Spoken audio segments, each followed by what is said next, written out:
afternoon and welcome. You're watching the news on DD India. In news today, first up, the third day of the winter session of the Parliament, the Lok Sabha and the Rajya Sabha adjourned till 12 noon. I'm Samriti Goyal. Let's first take a look at the headlines. Opposition uproar continues in Lok Sabha and Rajya Sabha on third day of the winter session of the Parliament. Rajya Sabha and Lok Sabha both adjourned till 12 noon.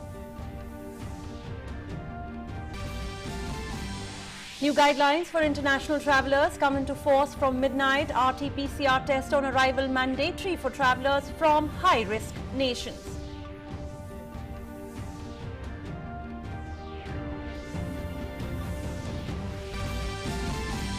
Security forces neutralized 2 terrorists during an encounter in Pulwama district of Jammu and Kashmir. Search operation underway.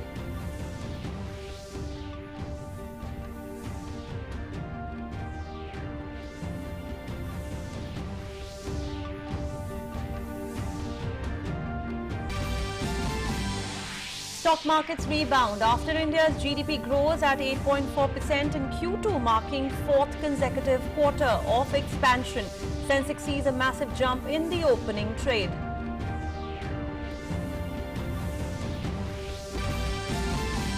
In international news, 3 students killed and 8 others injured, including a teacher in a high school shooting in the US state of Michigan.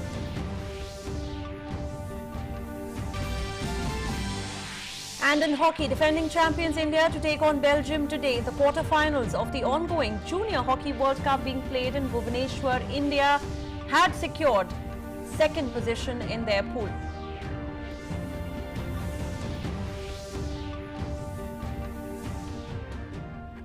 First up, news from the Parliament. The third day of the winter session of the Parliament saw Lok Sabha proceedings being disrupted due to opposition uproar. Proceedings in the Lok Sabha have been adjourned till 12 noon.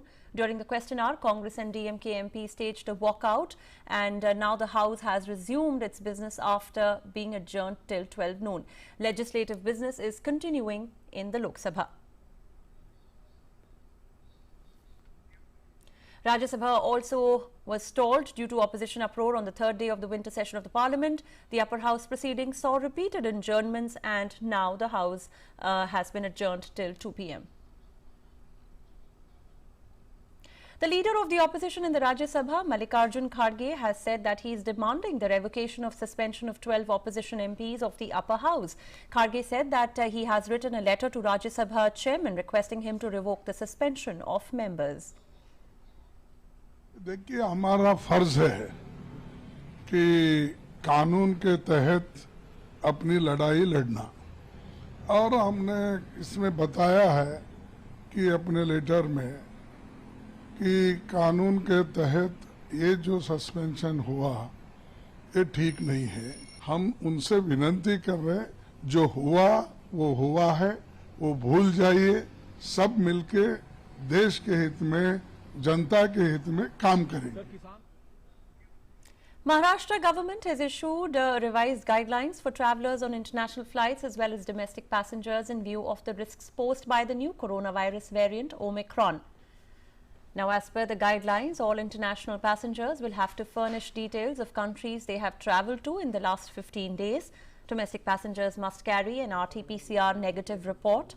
All passengers from at-risk countries are declared by central government will have to undergo mandatory 7-day institutional quarantine.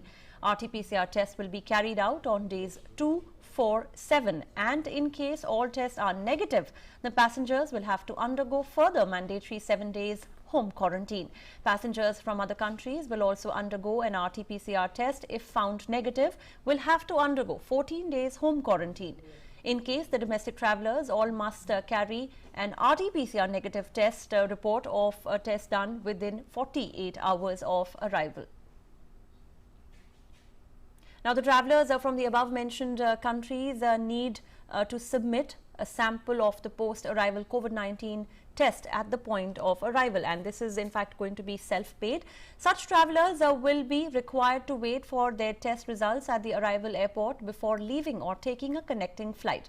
If tested negative, they will follow home quarantine for 7 days, retest on the 8th day of arrival in India, and if negative, further self-monitoring of their health for next 7 days has to be carried out. However, if such travellers are tested positive, their samples should be sent for genomic testing at INSACOG laboratory network. They shall be managed at a separate isolation facility and treated as per laid down standard protocol, including contact tracing. The contacts of such positive cases should be kept under institutional quarantine or at home quarantine, monitored strictly by the concerned state government as per the laid down protocol. Bangladesh has been removed from the list of the at-risk countries for the latest COVID-19 variant Omicron arriving in India. The Ministry of Health and Family Welfare, in its updated list on Tuesday, removed the name of Bangladesh from the list of countries from where arriving passengers will be required to undergo additional testing and reporting requirements. The latest list includes countries in Europe, including the United Kingdom, South Africa, Brazil, Botswana, China, Mauritius, New Zealand, Zimbabwe, Singapore, Hong Kong and Israel.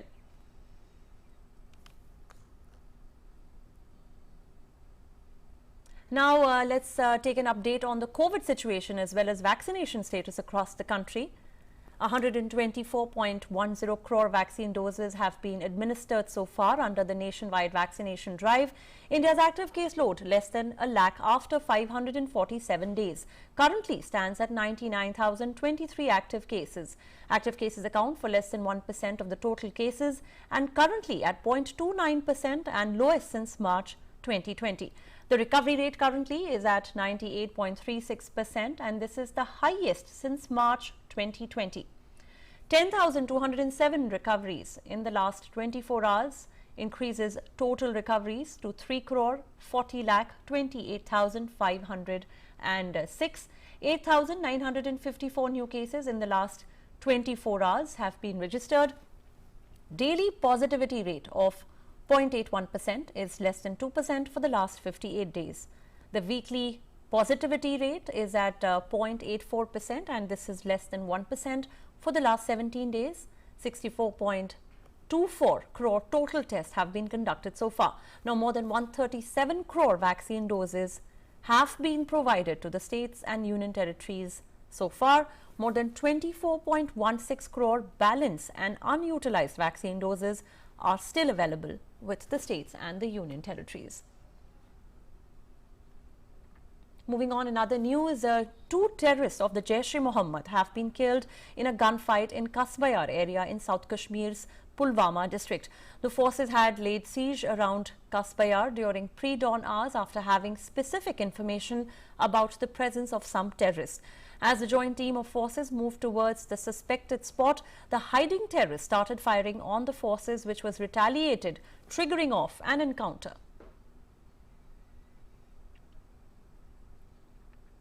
In order to boost the digital revolution in the country, the government has organized the Azadika Digital Mahotsav program from 29th of November until the 5th of December. Now, in this series, 20 top projects of 27 selected students from 14 states are on display in New Delhi. Let's see more in our next report. Meet Aditi Goswami and Oli, the young and budding innovators who have proven their artificial intelligence skills through sustainable AI-led innovations. They are part of a group of students from government schools across Pan-India who are showcasing their top artificial intelligence-based projects in New Delhi under the Azadika Digital Mahotsav program. The projects were made under Responsible AI for Youth Challenge. Let's hear from the young students what they have to say about their artificial intelligence-based projects. ये एक combination है आयुर्वेदा और technology का। मुझे ये लगा कि आजकल जो लोग हैं वो माइनर हेल्थ इश्यूज़ को निगलेक्ट कर देते हैं, इग्नोर कर देते हैं। तो मैंने एक मॉडल बनाया हुआ है जो एक जैसे हम लोग इनपुट उसमें देंगे उसमें हाइट वेट ऐसे करके वो पूछेगा, तो जैसे ही हम उसे चेक करेंगे तो वो हमें क्या हमारी दिक्कत है और उसकी ट्रीटमेंट देगा, आयुर्वेदिक ट्रीटमेंट देगा। तो मैंने एक आर्टिफिशियल इंटेलिजेंस की मदद से इसका एक आइडियल सोल्यूशन बनाया है, जो कि एक मेडिकल चैटबॉट है। बेसिकली ये एनएलपी टेक्नोलॉजी पर बेस्ड है, और एनएलपी का फुल फॉर्म होता है नेचुरल लैंग्वेज प्रोसेसिंग, जो कि मशीन या चैटबॉट्स को ऐसी एबिलिटी प्रोवाइड करता है जिससे वो ह्यूमन लैंग्वेज में स्पोकन वर्ड्स या टेक्स्ट को समझ सकते हैं और इंटरप्रेट कर सकते हैं। On this occasion, Secretary in the Ministry of Electronics and Information Technology, Government of India, Ajay Sahani, lauded the spirit and hard work of the young and budding innovators. He also said that projects of 27 selected students from across the country have been displayed. बेहतरीन काम किया artificial intelligence को इस्तेमाल करने में, उनके models बनाने में। आज उनको यहाँ पर शोकेस किया जा रहा है, और ये यंगस्टर्स हैं, अरुणाचल प्रदेश से भी हैं और भी राज्यों से आए हैं, और देखकर अचंभा होता है कि किस तरह से स्टूडेंट्स ने आर्टिफिशियल इंटेलिजेंस का इस्तेमाल करना सीखा है और उसको किस किस हद तक लेकर जा रहे हैं। No doubt, organizing such digital initiative for young students will empower the youth in an inclusive manner, but also it will help in overall development of the nation. Programs such as Responsible AI for Youth will develop scientific temperament among the young generation. Urmilesh Bhatt's report for DD India. Indian shares rose today, boosted by IT, metals and auto stocks after data showed India grew at a faster pace than any major economy in the September quarter. Sensex in fact rebounded massively in opening trade after GDP data of the Indian economy growing at 8.4% in the second quarter of 2021-22. Now, there was some slight improvement in air quality observed in the national capital in Delhi this morning. The air quality index recorded this morning was at 316, which falls in the very poor category. Earlier yesterday, also the air quality in the Delhi state remained in the very poor category. According to the data of the Central Pollution Control Board, Delhi's air quality was the worst this time in November in the last 7 years. The national capital witnessed severe pollution for 11 days and the air quality was not good for a single day. The 30-day average for the capital's air quality index was 376, and according to the CPCB, this index was 328 in the year 2020, 312 in 19, 335 in the year 2018, 361 in the year 2017, 374 in the previous year, that is 2016, and 358 in 2015. The Weather Office has forecast heavy rain in northern Gujarat and northern and northwestern Maharashtra. Palghar, Thane and Mumbai could be worst hit according to the forecast. A cyclonic storm may also hit Andhra Pradesh and Odisha coast on Saturday morning. A low pressure area over the Andaman Sea may develop in the next 12 hours and intensify into a cyclonic storm over central Bay of Bengal. A low pressure area is likely to form over east central Arabian Sea of the Maharashtra coast during the next 24 hours. The IMD forecast heavy to very heavy rainfall and extremely heavy falls at isolated places over coastal Odisha and heavy to very heavy rainfall at isolated places over adjoining interior districts of the state of Odisha, coastal districts of West Bengal and north coastal Andhra Pradesh.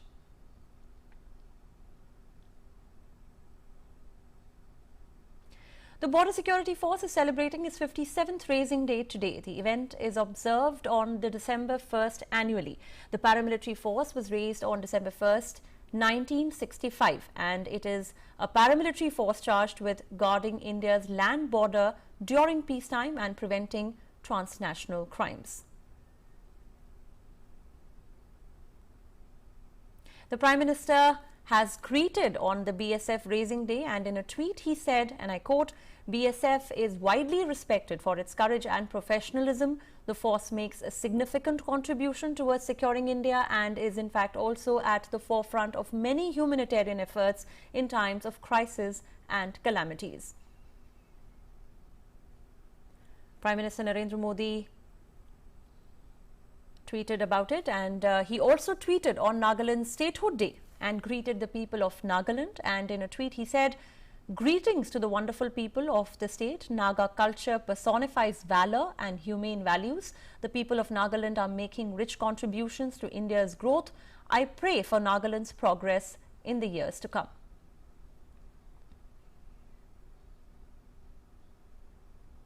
Now, December 1st is also the World AIDS Day, and this day, as the name suggests, is to show support for people living with HIV and the ones who have lost their lives because of AIDS. The theme of the World AIDS Day 2021 is to end inequalities, and AIDS with a special focus on reaching people left behind. WHO and its partners are highlighting the growing inequalities in access to essential HIV services. The day was first marked in 1988 and was also the first ever International Day for Global Health. Acquired immunodeficiency syndrome, or AIDS, is a chronic disease that is caused by the human immunodeficiency virus HIV. The immune system of the person who is suffering from this disease gets damaged and also reduces the disease-fighting ability of the body. Moving on, Union Health Minister Dr. Mansukh Mandavia has tweeted on the World AIDS Day, and he has said in a tweet, "On World AIDS Day, let us all pledge to work towards ensuring that people infected with and affected by HIV/AIDS lead a normal life, sans discrimination and social stigma." The High Commissioner of India to Bangladesh, Vikram Doraiswamy, called on Bangladesh Prime Minister Sheikh Hasina in Dhaka on Tuesday. The High Commissioner praised the Bangladesh Prime Minister about the forthcoming visit of President Ram Nath Kovind to Bangladesh to join the Victory Day celebrations marking the birth centenary of Bangabandhu Sheikh Mujibur Rahman and the Golden Jubilee of Independence, reports the official news agency BSS. High Commissioner Vikram Doraiswamy said that it is a special year and that its significance is reflected in the fact that Prime Minister Narendra Modi visited Bangladesh earlier this year, and President Ram Nath Kovind will also visit the country in the same year. He said officials of both the countries are finalizing the visit of President Ram Nath Kovind. He handed over a rare photograph of Bangabandhu Sheikh Mujibur Rahman taken in 1972, where he is seen taking a security personnel to his home for having lunch with him. The High Commissioner also handed over a pen drive with audios, videos and newspaper clippings of historic importance. Now, Bangladesh Prime Minister Sheikh Hasina stressed the need for boosting connectivity between the two countries to enhance bilateral trade and commerce. She said that the relations between Bangladesh and India have reached a new height and that significant progress has taken place in trade, business and tourism sectors between the two nations.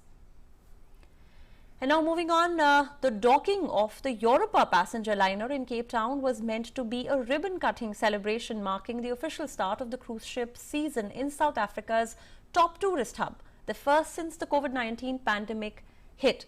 But the reality was very, very different, as international travel curbs on South Africa, where the variant was first identified, have blown expectations of a bumper tourist season out of the water. Owned by German-based travel company TUI Group, the ship carrying hundreds of passengers and crew was sailing from Namibia to Cape Town when news of Omicron broke and raised the possibility that the ship could be rerouted.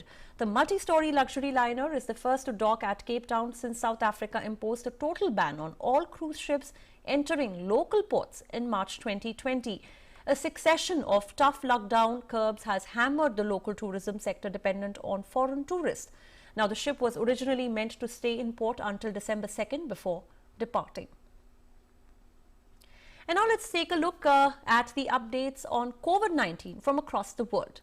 COVID-19 cases swiftly soar across the world, and the number of cases of the disease have now crossed the 26 crore 30 lakh mark globally, while so far more than 23 crore 75 lakh people have recovered from the COVID-19 worldwide. Now, the virus has claimed over 52 lakh 32,000 lives, and the United States continues to remain the worst affected, with the disease registering more than 4 crore 94 lakh cases and over 8 lakh fatalities. COVID-19 cases mushroom across European countries, again with the UK being the hardest hit in the continent, and the UK has more than 1 crore 2 lakh cases of COVID-19, followed by France, where the case have risen above 76 lakhs and 75,000. Germany also registers a spike in the number of cases, with a total tally standing above 58,81,000, and Italy trails behind it, where the number of cases is now over 50,28,000. COVID-19 cases have been registered in Italy.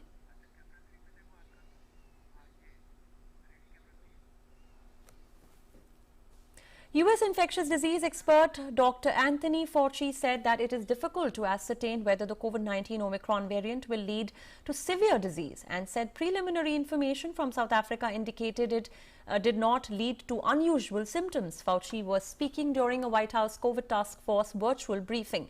Anthony Fauci, talking about the grave situation in South Africa, said that the South African countries have not been able to adequately utilize the vaccine doses. One of the frustrating aspects of this is that the logistic capability of getting vaccines into people's arms in Southern African countries and in other low and middle income countries is really very difficult. And in fact, many of the doses that have been shipped have not been used, and other African countries on the African continent have actually told us not to ship any more vaccine because they have not been able to adequately utilize it. British Prime Minister Boris Johnson has said that he wants to offer all adults a COVID-19 booster shot by the end of January because of concern about the spread of the Omicron variant, but added that a new COVID-19 lockdown was unlikely. Now, 8 new cases of the variant were identified in England, taking the total number of cases to 13.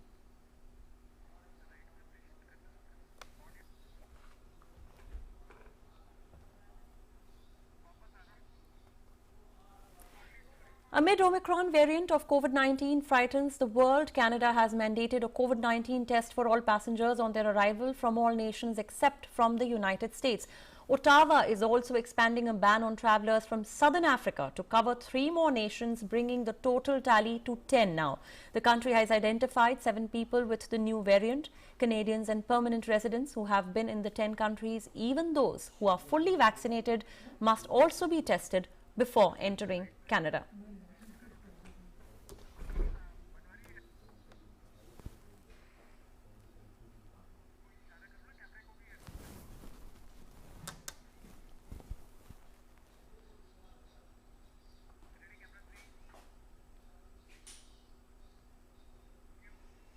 France has registered about 47,000 new confirmed COVID-19 cases over the past 24 hours, the highest one-day tally since April at the height of the 3rd wave of the pandemic.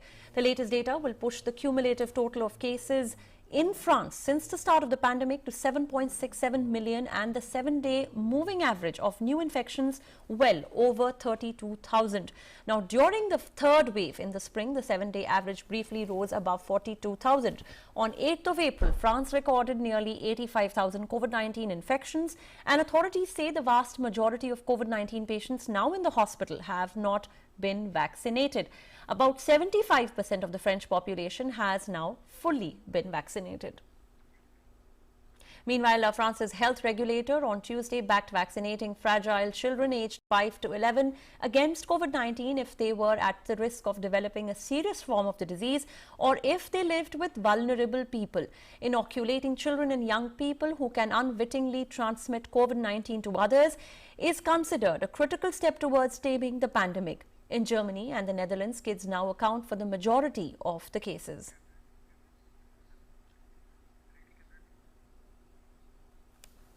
Brazil has detected 2 cases of the Omicron variant of COVID-19, the first such in the Latin America. Brazilian health regulator Anvisa said that a traveller arriving in Sao Paulo from South Africa and his wife, who had not travelled, both tested positive for the new variant, adding to concerns of global Omicron spread before recent travel bans went into effect.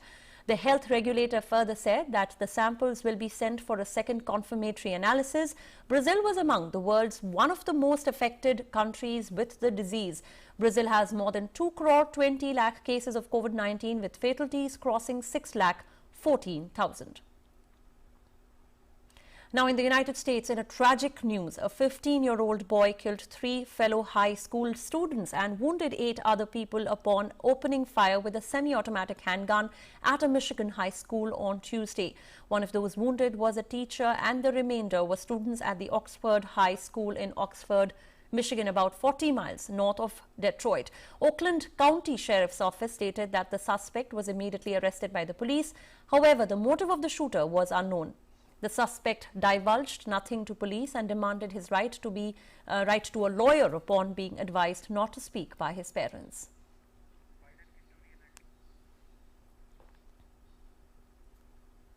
US President Joe Biden was told of the shooting by National Security Advisor Jake Sullivan in advance of a tour and remarks at a Minnesota technical college. Now, while touring a Minnesota technical college, President Biden has extended condolences to the families enduring the unimaginable grief of losing a loved one. The latest incident in a long series of US school shootings will likely fuel debates about gun control and mental health care, with many states allowing easy access to firearms while mental health disorders frequently go untreated. India will take on Belgium in the latest installment of what's turning into an intriguing, albeit one-sided rivalry in the international hockey. Now, when it comes to meetings between the two teams, senior sides, Belgium have had an upper hand of late. But when the under-21s meet in the Junior World Cup quarterfinals, India will be hoping for a repeat of the 2016 Junior World Cup final result when they prevailed. Whatever the outcome, Wednesday's match between the two sides will be a classic clash of styles, with India expected to use their speed to press and counter-attack, with Belgium relying on their solid defensive structure to control the match.